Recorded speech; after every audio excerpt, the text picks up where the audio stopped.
Saudara-saudara, pertemuan kali ini saya akan menjelaskan tentang kaitan Tai Chi kita dengan literatur yang pernah saya sampaikan.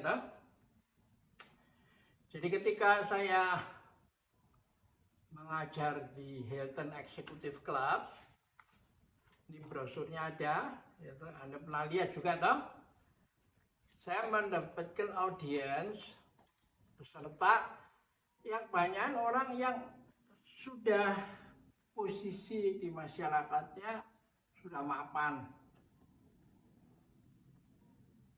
jaminan kesehatan, asuransi ada, keuangan cukup, gitu.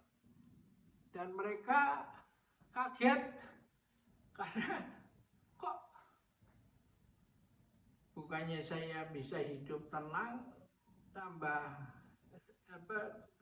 semakin kurang penyakitnya, malah menimbulkan penyakit yang baru. Misalnya kegemukan, obesitas, itu menimbulkan penyakit baru.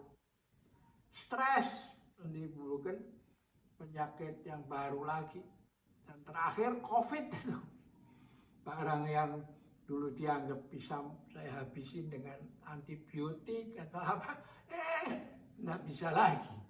Itu masalah itulah yang menyebabkan mengapa Tai Chi kita itu mempunyai pasar yang laten aja dalam kehidupan ini. Pasarnya terus, peminatnya terus meningkat itu. Mengapa? Karena konsep kita itu jelas, nggak bertele-tele, 30 menit tambah 5 menit pijat kepala, gitu. Nah, dalam buku ini membangun kesehatan melalui neuroeducation dalam gerak, pikiran, dan musik. Ini menjadi penting karena ternyata stroke, itu Parkinson atau Alzheimer itu semua itu, demensia pikun itu ternyata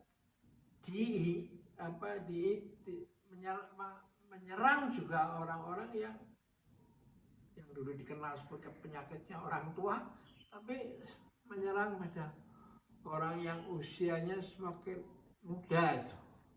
Iya kan? Nah, karena itulah memang Tai Chi The Great Harmony ini menjadi penting, ya kan?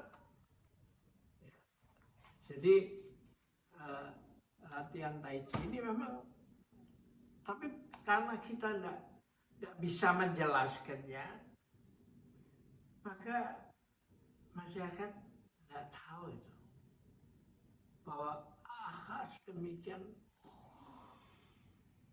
pengaruhnya Tai Chi ini pada kehidupan. Nah, itu pun sebuah Harvard Medical School Guide to Tai Chi, dia sampai mengeluarkan buku ini. Nah, bagaimana kita mengambil hikmah daripada semua ini, latihan yang kita kerjakan selama ini. Jadi masyarakat masih perlu dieducate itu. Dieducate bahwa ternyata ada sport yang bisa dibatasi, nggak bertele-tele selama 30 menit tambah 5 menit berpijat kepala. Gitu. Yang dampaknya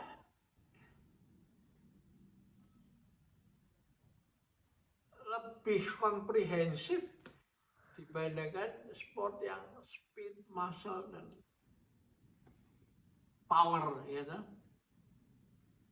Mau menjadi Sitius lebih cepat, Altius loncat paling tinggi, Fortius harus berdebar-debar, harus membakar kalori. Jadi mereka sangat mempengaruhi itu, sehingga akhirnya yang tidak masuk kriteria itu itu dianggap bukan sport itu. Dan sekarang Anda sudah terbuka pikirannya apa itu G segala macam. Nah inilah makanya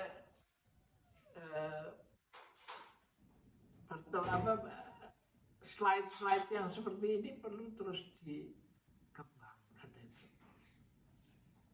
Karena ya Tai Chi kita unik karena kita merasa juga semenjak di dalam kandungan kita telah bertai chi bersama dengan ibu. Nah kalau Anda semua ini yang sudah belajar ini bisa menjelaskan itu pada mulai dari kepala sekolah yang sudah bisa diajarin Tai Chi dengan gerakan yang sangat sederhana itu, bahkan semenjak SD, SMP, dan SMA itu bisa dikerjakan. Dan ketika orang tuanya lalu tahu bahwa kok ada pendidikan yang demikian komprehensif, sampai semangat aku, kami, kalian, dia, mereka, menjadi kita itu berkembang. Lalu diajarkan juga tentang langit, manusia, dan bumi menjadi satu. Sehingga dalam perilaku sehari-hari kita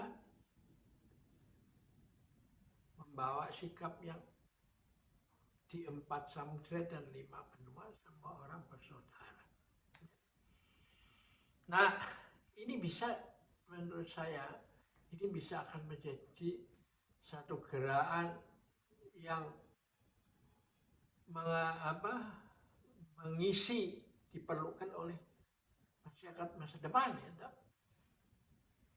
Karena mereka ingin equality tapi tetap bersatu, ya. Dan ke depan pemimpin-pemimpin yang terbuka yang akan dipilih oleh masyarakat, ya. Nah, kalau Anda lihat sekarang di podcast kita itu semua berantem karena egonya sendiri yang mau ditampilkan, itu supremasi dari ego, kekuasaan yang mau dicari, bukan partnership itu, ya. Saya rasa jumpaan kita sampai sini dulu, nanti kita lanjutkan dalam pertemuan yang akan datang, ya.